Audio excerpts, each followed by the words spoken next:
There are a number of banks that appear to be smaller or standalone brands, but they're actually owned by one of the big banks. Now, this can cause confusion amongst consumers as to exactly who they're banking with. Does that sound like balanced banking to you? We believe it's important that everyday Australians are aware of this, so today we're looking to find out what they think.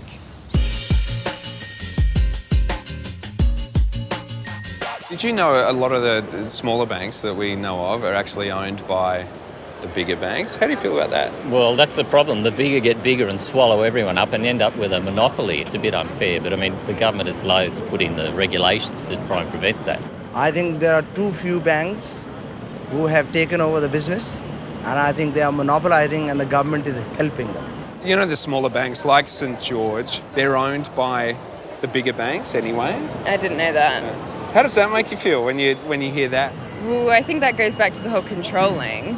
They like to control everything, so they probably buy these smaller banks out so they can control them and control your money.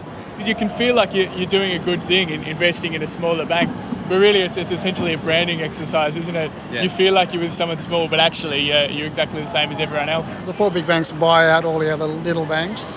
Yeah. And then they don't have any competition. They rule everything.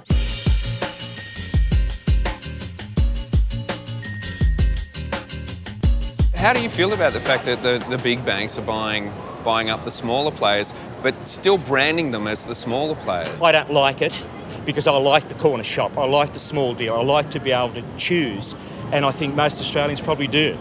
It's centralising funds, and once you start centralising funds, you get one player instead of six.